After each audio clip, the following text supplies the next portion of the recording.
encore bonjour à tous et à tous. Tout d'abord, moi aussi, je tiens à remercier les organisateurs Olga et Gérard pour cette invitation. Je suis très heureux d'être ici avec vous et en plus de me trouver dans une section avec un économiste parce que je vais vous parler d'un sujet qui concerne le domaine d'économie, le revenu universel, mais d'un point de vue histoire des idées, histoire culturelle, parce que je suis convaincu que les enjeux économiques ils sont si importants que on fait bien de ne laisser pas complètement aux économistes. Donc, moi je m'intéresse à la question histoire des idées, histoire culturelle du revenu universel. Je vais me pencher sur les rôles des récits dans la construction des utopies. Et voilà.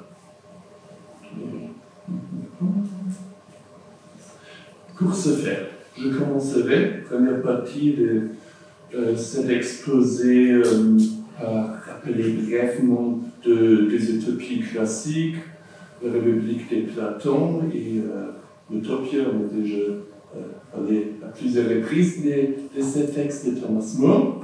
Dans la suite de mon exposé, partie 2 et partie 3, vraiment, je vous assure brièvement, dans la suite, j'analyserai plus en détail une utopie publiée récemment, écrite par d'autres fois, un économiste en politique, Yanis Varoufakis. Il s'agit d'une utopie littéraire, un national, et à la fin, je vais quand même essayer de vous donner un bref bilan et de récapituler les contestations. Alors, la République de Platon est, comme vous savez sans doute, un ouvrage fondateur dans l'histoire des utopies. Là, on trouve la description d'une cité parfaite et on trouve aussi d'autres choses qui m'intéressent concrètement maintenant. On trouve la tentative au plus d'une distinction. Platon fait maintenant la distinction entre deux types des discours, entre le mythe et le logos. Et c'est ça qui m'intéresse maintenant, comment ça s'est mis en place dans cette œuvre, donc vraiment au contexte de cette description d'une cité parfaite. Et qu'est-ce que c'est un mythe? Le mythe est d'abord une histoire, respectivement, le mythe raconte une histoire, c'est-à-dire, il se présente sous la forme de narratif, et c'est ça qui fait la différence avec d'autres types de discours, par exemple, le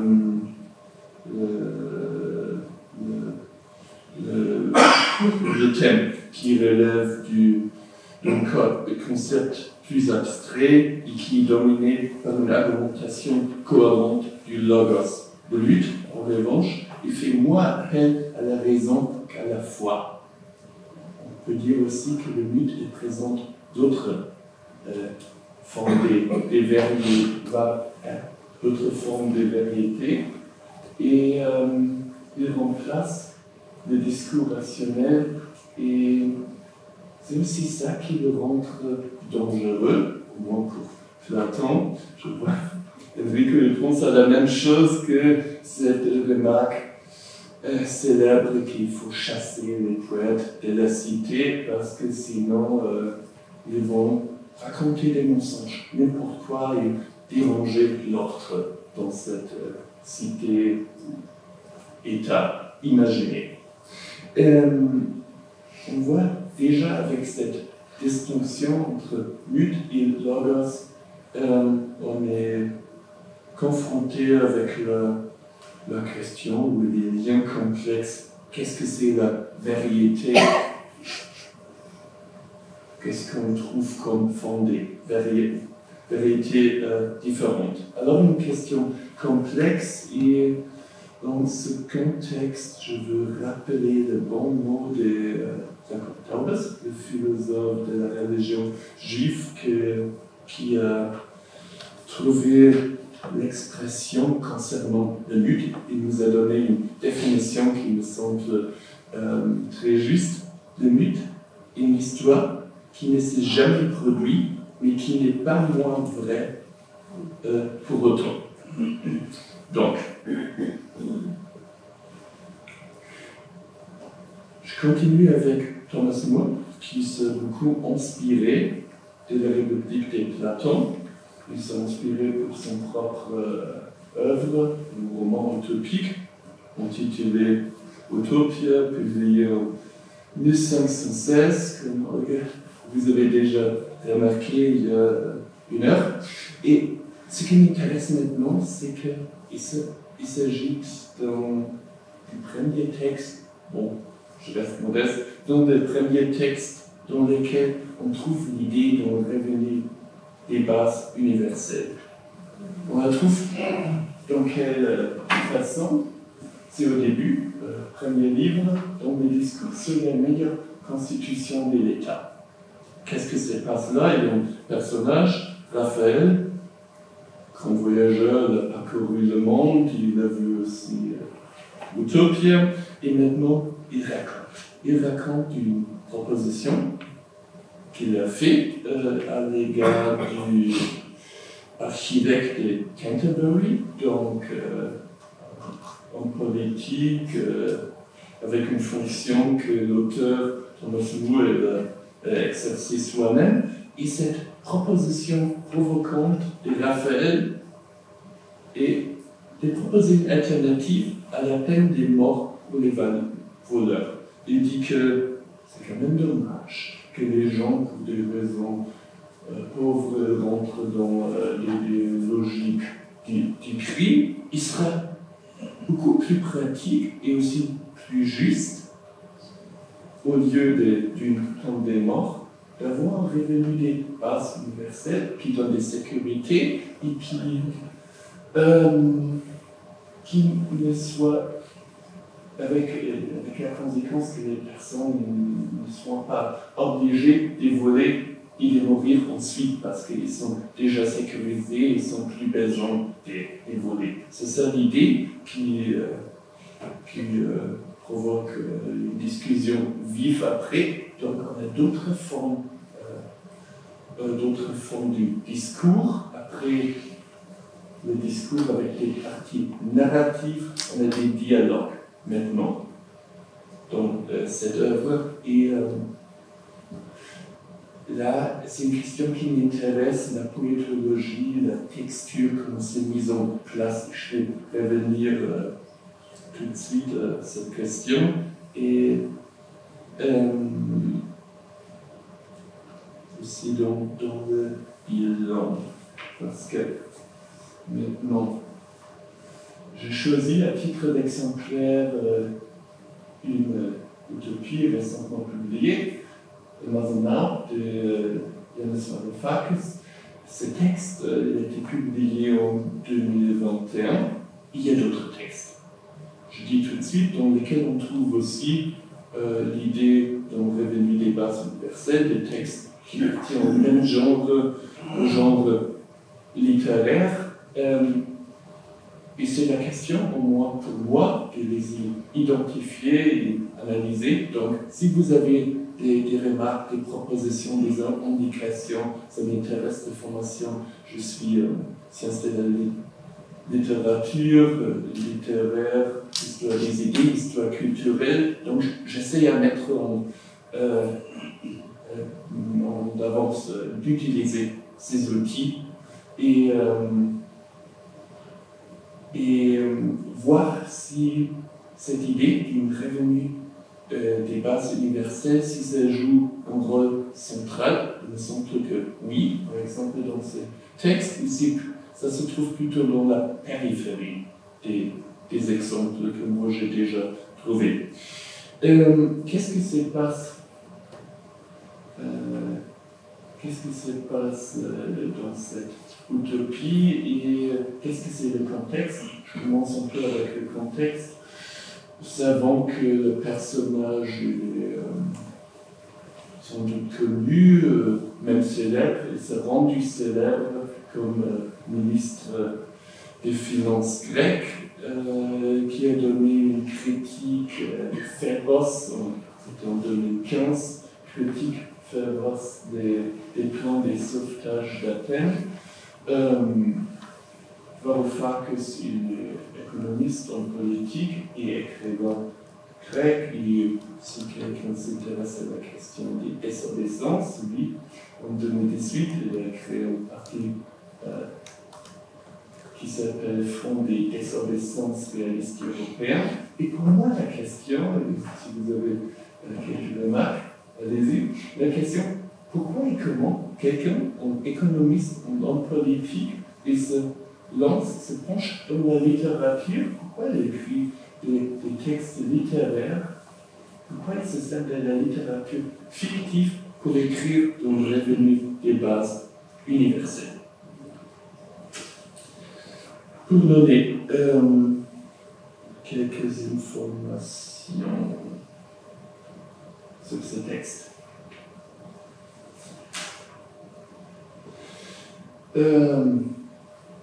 Il s'agit d'une science-fiction. Le temps d'action s'est déroulé en grande partie dans l'avenir proche, c'est-à-dire 5 ans après la publication, 2026. Il y a des rappels des événements antérieurs, concrètement de 2025. Qu'est-ce qui s'est passé là? On a des personnages, on a 4 personnages principaux, un cercle des amis assez différents. Et un de ces personnages, il a découvert qu'il y a une société alternative, il a trouvé par des outils électroniques digitales.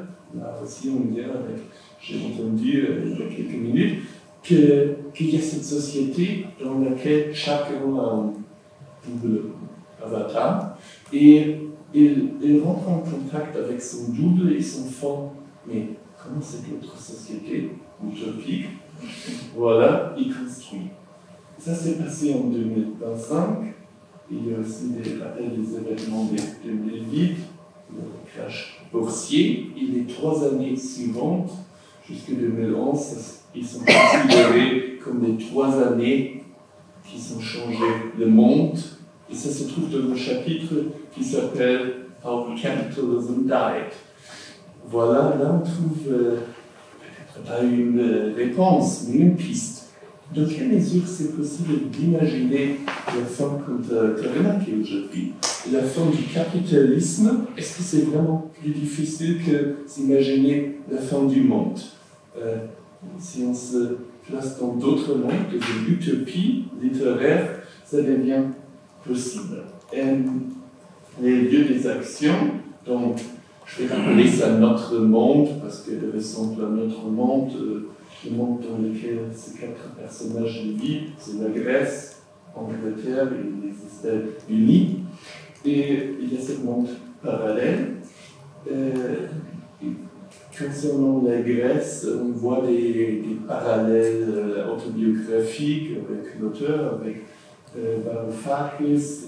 Il y a ce qu'il y a une longue tradition, au moins depuis le romantisme, il y a une préface d'un éditeur fictif qui s'appelle Niango Baro, et par le mode d'allitération, ça fait aussi penser, je trouve, à Yanis Varoufakis. Lui fait semblant d'avoir entendu cette histoire et maintenant il va la présenter. Donc il prend quelques distances à l'égard de ce qu'il raconte, et ce qu'il raconte se mélange avec des dialogues. Donc là aussi, des formes du discours différentes, des parties narratives et des discussions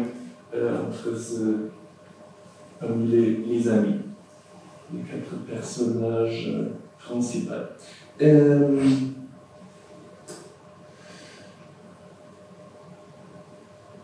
vais rajouter tout de suite que parce que cette histoire est assez complexe, et peut-être, on a déjà échangé quelques opinions,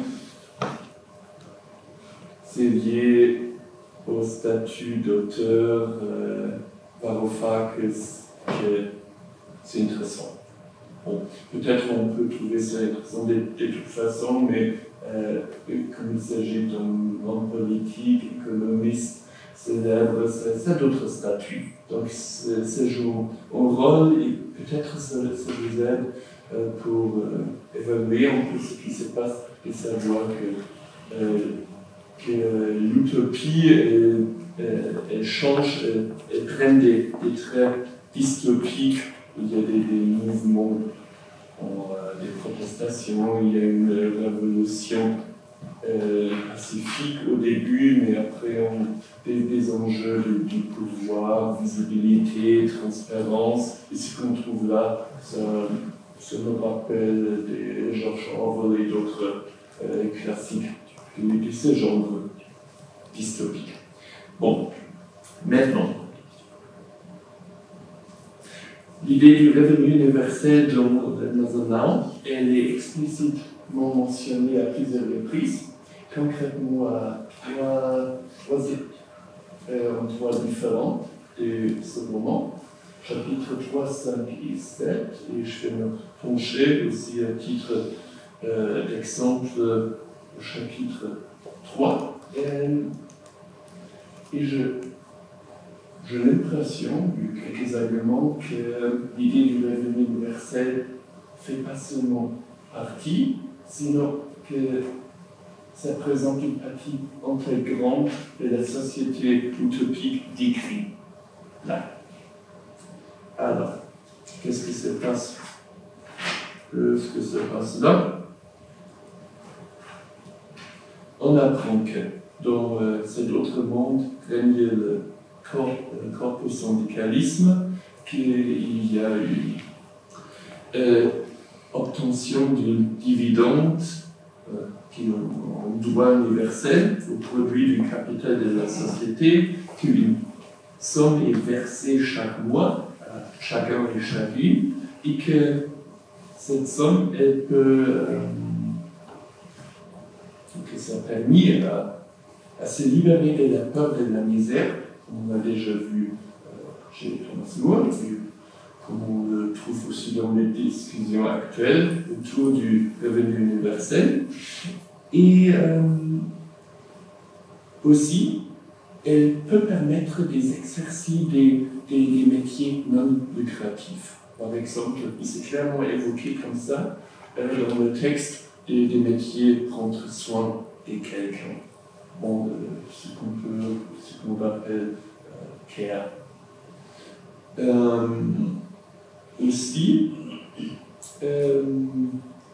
protection du environnement, ça joue un rôle. Et elle permet aussi, comme alternative, d'exercer le droit à la paresse, comme on peut lire dans ce texte. Et voilà, là, une allusion assez claire, il me semble, au pamphlet célèbre de Paul Farc, de la famille de Karl Marx, ce pamphlet qui a été écrit dans les années 80 du 19e siècle. L'intertextualité en général joue un rôle assez grand dans ce texte-là. Et on apprend que un des personnages, Costa, c'est lui qui a découvert ce monde parallèle, qui rentre en contact avec son double, Costi, et lui, il a une préoccupation que les prolétaires qui travaillent dur doivent payer pour les fainéantes, et on trouve un argument contre ou récurrente dans la discussion autour du droit à la paresse ou revenu universel.